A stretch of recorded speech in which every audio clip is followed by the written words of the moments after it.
Now I know when we were working on the original FOIL thing, we were multiplying things out, went through special cases. This is literally exactly the reverse of that.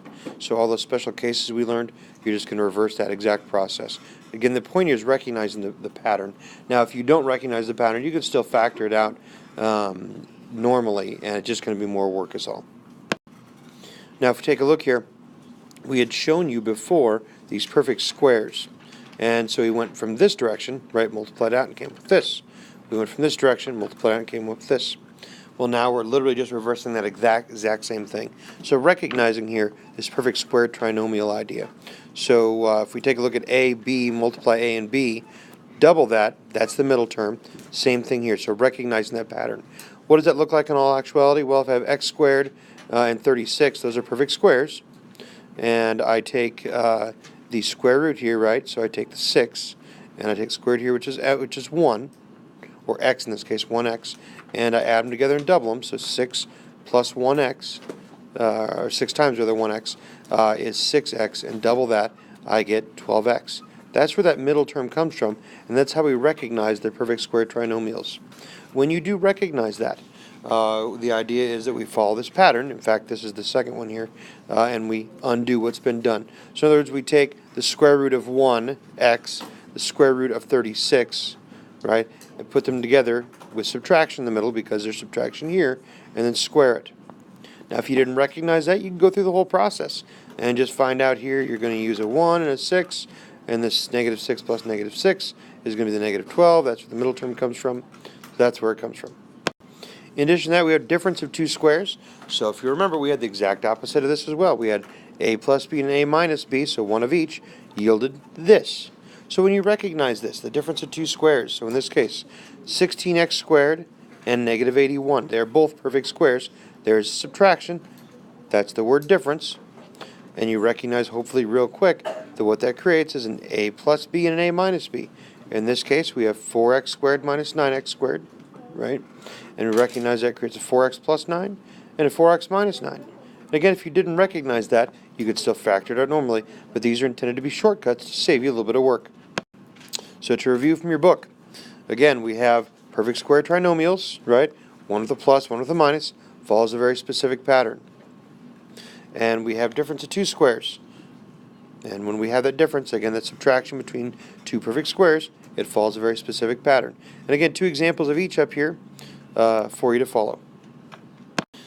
So in this section, rather than actually doing the factoring, I'm going to follow the patterns and talk about the patterns. So first thing we should recognize here on this one is I have a perfect square here, right, and a perfect square here, and the middle term is their factors, right, so their square factors added together and doubled, or multiplied and doubled, I'm sorry.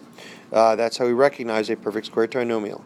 So in other words, square root of this is x, square root of this is 6, 6 times x is 6x, I double that, and you get the middle term. So then we obviously are going to come out of subtraction. So if we're going to do the same thing here, so we have x squared plus 6x plus 9. We recognize that the square root of this is x, the square root of this is 3. So we have 3 times x, right, is 3x, double it, 6x. So this qualifies as a perfect square trinomial. That means all I do is take x plus the 3, square it, right, that's where they come from, and that's the answer. Now again, you could factor this out, and you could find out it's x plus 3 and times x plus 3. But again, we're trying to recognize the patterns here today. This one we recognize here, again, square root is x, square root is 7. And 7 times x is 7x, double that is 14x. This one has the minus in there, so we recognize it's really x minus 7, the whole thing squared. So again, if you don't know where that comes from, go back and look at the reverse. And this one, when it says factoring to find a length, all we're really talking about is just factoring. So digital images are composed of thousands of tiny pixels rendered as squares. Shown below, suppose the area of a pixel is this. What is the length of the one side? In other words, just factor 4x squared plus 20x plus 25. And again, hopefully you recognize this. There's a pattern here. The square root of 4x squared is 2x. The square root of 25 is 5. Those two multiplied gives us 10x, double that, you get 20x. So this qualifies as a perfect square trinomial. Once we recognize that, we know that we're just going to have 2x plus 5, and again I know it's plus because that's a positive 20, the whole thing squared. That's it. So recognizing that pattern. So in here we've got 16m squared minus 72m plus 81. Looking here, the square root of 16m squared is, notice both these have to be perfect squares on the ends before you even bother considering it, by the way. So 4m and 9. Well, 4m times 9 is 36m. Double that, you get 72m. This is a negative sign, so we get 4m minus 9, the whole thing squared if it was factored. But again, recognizing we just want the length of one side, so really you're just looking for 4m minus 9 as the answer. Another pattern we had talked about when we multiplied these out, so back when we were foiling, is the difference of two squares. So recognizing here perfect square, difference in the middle, so we're subtracting, means we just break it up into z plus 3, z minus 3, and you're done. So there's a pattern here, the exact reverse of the pattern we learned when we foiled. So as we begin this one, we take a look here. We have two perfect squares, subtraction in the middle, so it makes it a difference. So the square root of v squared is v, square root of 100 is 10. So we get v plus 10, v minus 10. Again, following that pattern. If you don't believe me, you can go ahead and foil it out the hard way, but again, following that pattern. The second one, again, a difference of two squares, perfect square, subtraction in the middle. So the square root of s squared is s. The square root of 16 is 4. So s plus 4, s minus 4. Again, following the pattern. So still following that pattern of perfect squares, a difference of squares, I'm sorry. Notice here the square root of 16x squared is 4x. The square root of 81 is 9. So I'm going to have 4x plus 9 and 4x minus 9. Following the pattern. So the got it here, square root of 25d squared is 5d. So 5d in both spots there. And square root of negative 64, or 64 rather, is 8. So 5d plus 8, 5d minus 8, and you're done. Again, that pattern's pretty useful. Part B, the expression 25d squared plus 64 contains two perfect squares. Can you use the method? No, you cannot, because it's not a difference. It's a sum of two squares.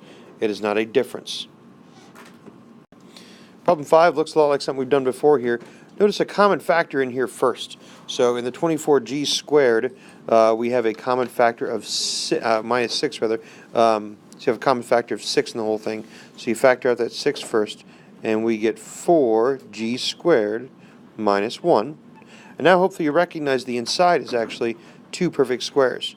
So the 6 on the outside, and then on the inside, we're going to have the square root of 2g squared, or 4g squared, which is 2g in both the front positions, and then plus 1 and minus 1 because 1 is also a perfect square. And that's it. On these last two here, with A, recognizing there's a 12 common in both terms, so factor that out first. So 12 times t squared minus 4. Now I can see I've got a difference of perfect squares inside. 12 comes along for the ride. Square root of t squared is t. Square root of 4 is 2, so plus 2 and minus 2. And then, the last one here, let's recognize here that we have a common factor of 3 to factor out of the whole thing. So start out with 3, and that gives us 4x squared plus 4x plus 3. Well, that was incorrect. It's actually plus a 1 at the end there. There we go. So now we can recognize a perfect square on each end rather, and we can go ahead and we can factor this. So the 3 comes along for the ride, and again following that pattern, we have 2x and 2x, and let's see here, 1 times 1 is 1, so plus 1 and plus 1. Obviously came up with the same term both times, so 3 times 2x plus 1, the whole thing squared.